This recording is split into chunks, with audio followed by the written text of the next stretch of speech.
Monsieur Cabran Assoumou est notre invité. Il est directeur de cabinet du ministre de l'Éducation nationale et de l'enseignement technique. Nous allons parler de la menace de grève des enseignants.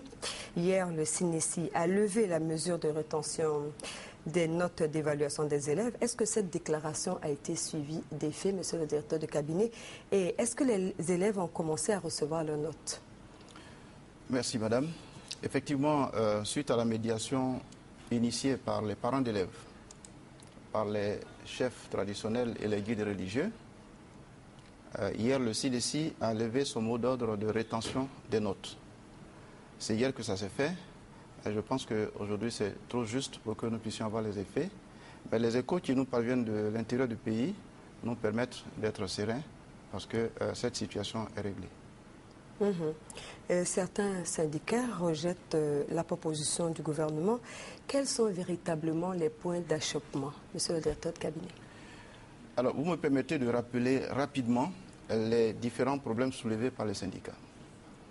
En réalité, il y a 4 problèmes, dont 3 concernent l'enseignement primaire.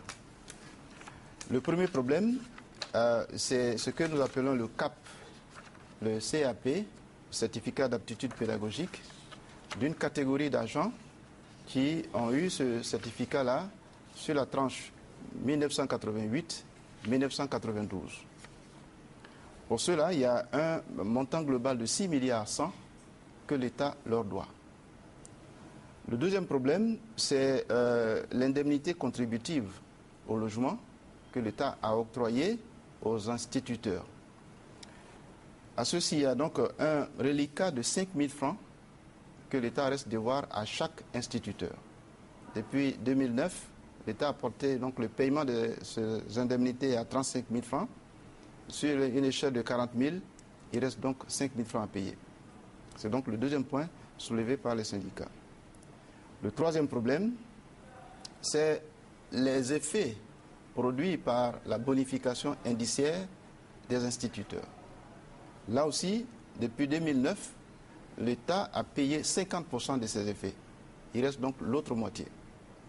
Et enfin, le dernier problème qui concerne le secondaire, c'est issu donc du reclassement que nous avons eu dans ce secteur-là, qui permet aussi d'une bonification de salaire à hauteur de... Il réclame les effets financiers du reclassement. Il réclame donc les effets financiers. J'indique que 50% de ces effets-là ont été déjà payés, il reste donc la moitié. Alors, sur l'ensemble des questions, le gouvernement a fait des propositions.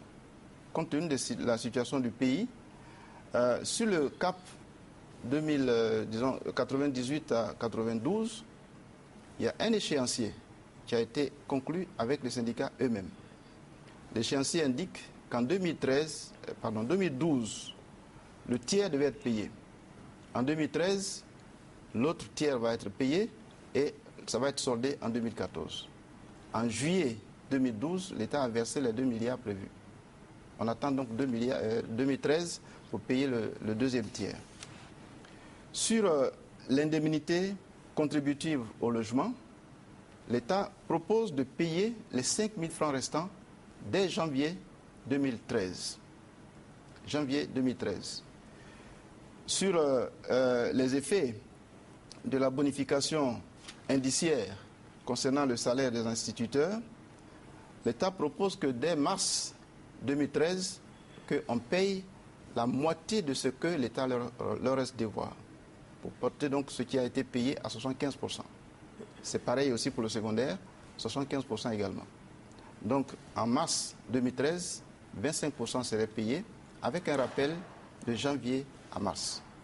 Voici donc les propositions que l'État a eu à faire. Mais toutes ces revendications mises bout à bout s'élèvent à combien? Parce qu'il y a beaucoup de chiffres qui sont avancés. Oui, toutes les revendications s'élèvent à 207 milliards 600 millions. 207 milliards 600 millions. Et l'État estime que, vu la situation du pays, il faut aller de façon progressive. Donc on avait déjà payé 50% en 2009. En 2013, on paye encore 25% pour porter à 75%. Et en 2014, on paye les 100%. Ce sont les propositions que l'État a eu à faire. Mais où en sont les négociations avec les syndicats? Mais les syndicats demandent que non seulement on paye tout ce qui reste, mais qu'on paye aussi les arriérés. C'est-à-dire depuis 2009 jusqu'à maintenant qu'on paye l'entièreté. Et c'est à ce niveau-là qu'il y a un point d'achoppement, parce que les disponibilités de l'État ne lui permettent pas de prendre tout ça en charge.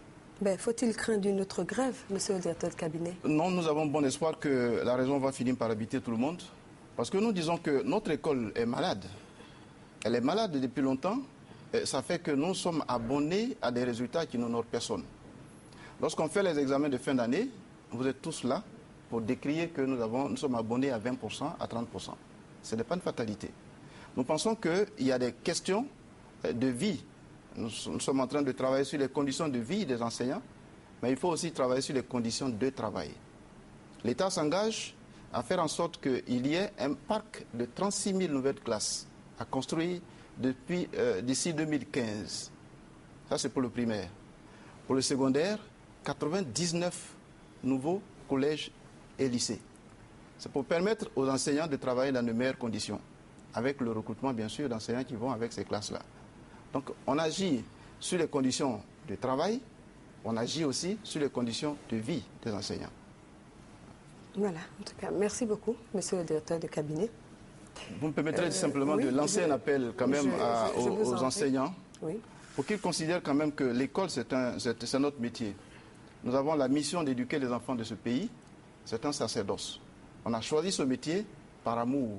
Il faudrait que nous fassions en sorte que les enfants puissent bénéficier de leurs droits en les appelant à l'école, en les acceptant dans nos classes. Les conditions existentielles vont se régler par la suite. Merci. Voilà, nous espérons que votre appel sera entendu. En tout cas, merci d'avoir accepté notre invitation.